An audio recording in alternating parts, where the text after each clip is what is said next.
দিদি দিদি, আমি আপনার বড় ফ্যান। হ্যাঁ, একটা ফটো দিদি। আমার যে কি সৌভাগ্য, আপনি আমাদের বাড়িতে এসেছেন। আজ আমি খুব খুশি।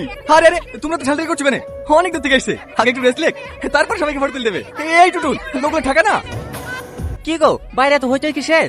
তুই না ওই পল্লীগ্রাম টিভিতে অভিনয় করে না, ওই তুই নাকি এখন লেসছে। হ্যাঁ, চলো দেখে আসি। দিদি দিদি, আমি আপনার অনেক বড় ফ্যান দিদি। আমাদের কি আরে আরে এসব বাবল তো লোক কম থেকে আসছে। এই টুটুল, ঠেকাতে পারছেন না তুই না দি, আপনি আসুন তো।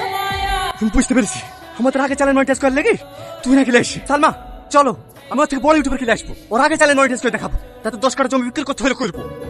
রিলসটা বানিয়ে দিলাম, আপলোড করে দাও। দেখবে দুদিনে সাবস্ক্রাইবার বেড়ে যাবে। থ্যাংক ইউ দিদি। আগুন, আবার কিন্তু রাগ হচ্ছে। কি দিদি দিদি করছো? আমরা তখন ফ্রেন্ড, তাই না? নাম ধরে ডাকো।